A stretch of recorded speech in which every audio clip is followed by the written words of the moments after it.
If you grew up in the 1980s, you're probably fine with being alone right now. Like, uncomfortably fine. Your friends are texting group chats constantly. People are panicking about missing out, and you're just okay being unreachable. It's not antisocial. It's a superpower you learned young.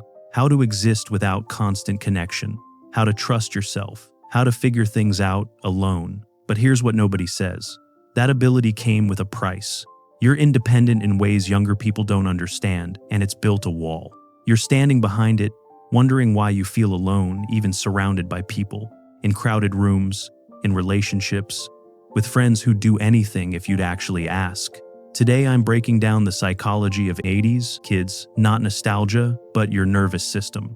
Why you think this way, what's genuinely strong about you, and why those same strengths are quietly destroying your relationships. 80s were the last decade before the internet. Simple statement, profound reality. If you wanted to know something, you figured it out yourself. No Google, no external validation system, just you, your instincts, and consequences. Your brain was built on that. You learned early that your reasoning matters, that thinking things through matters, that you can trust your own judgment because sometimes that's all you have. Zero surveillance. Your parents didn't know where you were and they didn't panic. You disappeared for hours. You failed privately. Embarrassment faded. A week later, gone. No permanent record. No internet proof of your worst moments. That created a completely different relationship with failure and shame. Truly know that messing up doesn't define you. You've bounced back from things that could have ended you. You've fallen in front of people and gotten back up, and nobody was filming it. No algorithm curating your identity. MTV taught you culture, but your local scene made you, your friends, your city, your choices. Nobody was optimizing you. You just grew. Real lived experience, not a curated persona. You got to figure out who you were without an audience, without likes, without the pressure of proving yourself constantly. Identity wasn't performance, it was just becoming. Your parents had their lives, you had yours. Home before dinner was enough. That boundary taught you something crucial. You can trust yourself. You don't need constant permission. Your parents weren't anxious about every move because they had their own stuff. They weren't helicoptering. They weren't documenting your life. They were just letting you be a kid. Early lesson. Nobody's coming to save you. Better figure it out. And you did. That's the operating system you're still running today. What this actually looks like. Weirdly comfortable with external boredom, but terrified of internal stillness. You can sit without your phone. Younger people panic. You're fine. But the moment you stop, your mind becomes a courtroom. Conversations from years ago. Hidden meanings in every interaction. So you stay busy. Stay moving. Because stopping means feeling everything you've been avoiding. You've probably built your entire schedule around staying occupied. Work that keeps you engaged. Projects that demand attention, hobbies that require focus, because the alternative quiet time alone with your thoughts feels dangerous. You don't need permission, you solve, you decide. When people ask for reassurance or validation, you get confused not because you don't care, but because asking for help meant failure to you. So you don't ask, you handle it. Built your entire identity on being fine, capable, the one people don't worry about. Somewhere that became a prison. Now you're trapped by your own competence. People see you as so capable that they stop thinking you might need anything. And you've trained yourself not to ask. In relationships, brutally independent. You have a partner, but part of you is always ready to leave. Full vulnerability means loss. Loss means catastrophe. So you maintain distance. Exit strategy, ready. Your partner feels it, pulls back. Your original fear, I can't rely on people, confirmed. Self-fulfilling prophecy, you mistake for evidence. You're actually creating the abandonment you're terrified of by keeping people at arm's length so consistently that they eventually stop reaching. You can perform being fine so convincingly people believe you. Even drowning. Filter always on. You describe what happened, not how it felt. Seem together while screaming inside. Work after crying in your car, nobody knows. Years with a partner without mentioning real struggles. Friends think you're the strongest person alive. You're just the best at hiding. And the exhaustion of maintaining that facade, That's a special kind of lonely that only other 80s kids understand. It's the loneliness of never being fully known. Hyper alert. You notice everything what's wrong in a room, when someone's lying, what's about to break, seems like a superpower. It's actually just never relaxing survival mode. You walk into dinner parties reading micro expressions, tone shifts, energy changes. It's exhausting and lonely. You're always processing more than anyone else, holding information they don't know you're holding.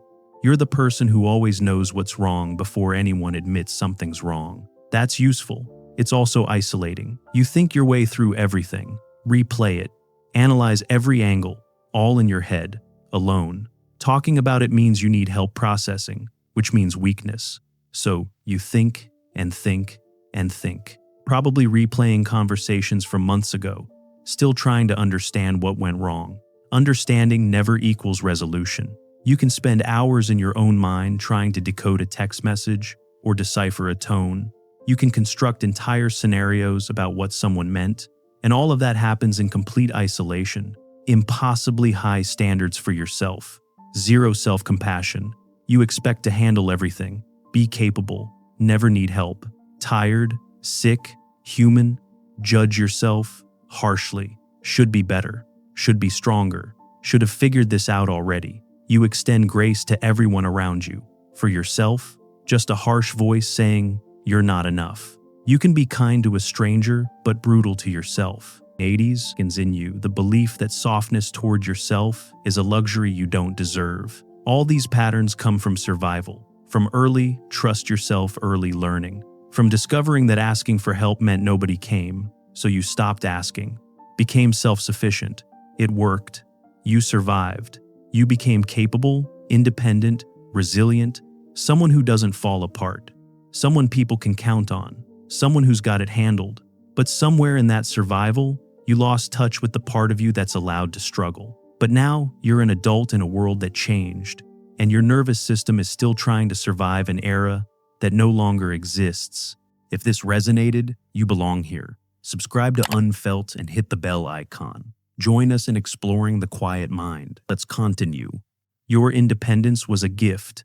It also created a wound. The belief that you're fundamentally alone. That needing is weakness. That the only safe place is inside yourself. Capable but isolated. Strong but burning out. Connected to people but unable to let them know you. Your partner senses something held back. Your friends think you don't need them because you've trained yourself not to. Your family doesn't realize you're struggling. You're a master of surface conversation. Facts, logistics, observations. Ask how you're actually feeling. Deflection, minimization, a joke, anything but truth. You can talk for hours without saying anything real. You can be present without being there. The loneliest part? People everywhere, but profoundly alone. Nobody knows the real you, the scared you, the incompetent parts, the vulnerabilities, the fears. Maybe you don't think they'd want to. Maybe if they really knew, they'd leave. So you keep the wall up, stay safe, stay isolated. But the irony is that the wall that kept you safe as a kid is now keeping connection out. The very thing that protected you is now suffocating you. This is the inflection point. The skill that saved you as a kid is now trapping you as an adult. Independence kept you alive. It's keeping you from living. There's a difference between surviving and thriving, and you've spent so long focused on survival that you've forgotten what it feels like to actually be alive with other people. Pause. If you felt that in your chest, that's not personality. That's conditioning. Comment one word, wall, if you know exactly what I mean. So the question isn't, why am I like this? It's how do I update this program? How to actually break this? 3 things change everything. First, asking for help is self-awareness, not weakness. Your nervous system says asking means failure. Wrong. Old programming. Asking means you see clearly. You know your limits. You prioritize well-being over ego. That's wisdom. That's security. It's actually the mark of someone who's strong enough to know they don't have to do everything alone. Practice it. Small things. Partner asks what you need instead of "I'm fine." Tell them one thing. Friend offers to help you move. Say yes instead of no. Boss notices you're overwhelmed. Admit it instead of insisting you can handle it. These aren't earth-shattering requests. They're tiny experiments in vulnerability. They're ways of teaching your nervous system that asking doesn't result in catastrophe. Then, watch what happens. Most of the time, people help. They don't judge. They feel relieved you finally asked. They've been wanting to help. Your nervous system learns it's safe. People come closer when you're vulnerable. They don't abandon you. They actually step toward you. The thing you were most afraid of, that people would leave if they saw the real you, is actually the opposite. People leave when they can never reach you. That repeated experience rewires neural pathways, not willpower. Repeated evidence that the world is different than your 80s nervous system believes. Every time you ask and survive it, you teach your brain. Vulnerability isn't death, it's connection. Over months and years, that becomes truth in your body, not just your mind. Second, your independence is a choice now. You learned independence because you had to. Survival. But now, you have options. Choose independence when it serves you. Choose interdependence when you need it. Choose to let people in. You get to decide which rules still apply. The beautiful thing about being an adult is you're not bound by the rules that kept you alive when you were small and alone. Your nervous system doesn't know that yet. Thinks independence is the only safe option.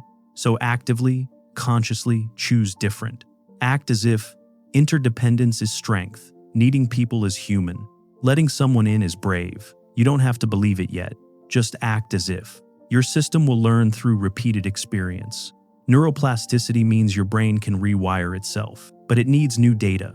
It needs you to do something different enough times that it starts to believe the new story. If you have kids, you might raise them independent, and independence matters. But sometimes they need to know they can depend on you. That needing you doesn't mean weakness, because refusing to let them need you passes the wound down. Teaches them love means distance. That strength means isolation. You have the chance to break this cycle, to show them that you can be strong and dependable, available and respectable, that those things aren't contradictory. Teach them different. You can need people and be strong, ask for help and be capable, depend on me and learn independence from me. That's breaking the cycle. That's raising a generation that doesn't have to carry your burden. Third, use resilience for presence, not just survival. You're resilient, handle hard things, survive when others break. That's real. The 80s has taught you to use that resilience only to stay strong and isolated. Keep pushing. Never stop. Never show weakness. You learn to weaponize your resilience against connection. But resilience is also recovery, how you come back. Real recovery doesn't happen in isolation. It happens when you let someone witness your struggle, sit with you while you fall apart, hold you while you're breaking. Real strength isn't never needing help. It's being strong enough to ask for it. It's being solid enough to let someone else be solid for you sometimes.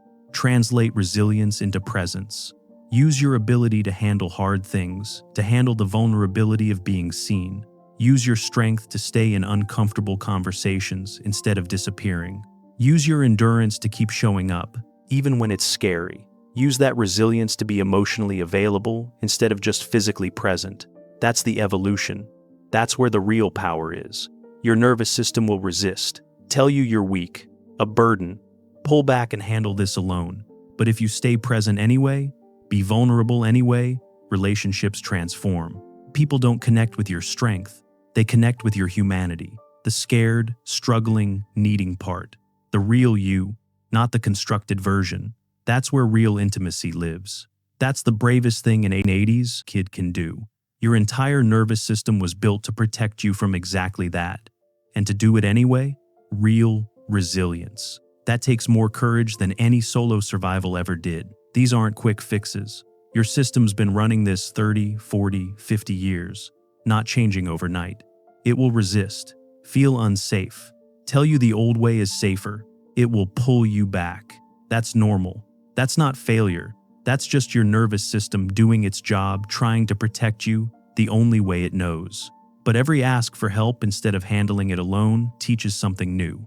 Every time you let someone in instead of retreating, you create new pathways. Every time you choose presence over protection, you rewire the belief that you're fundamentally alone.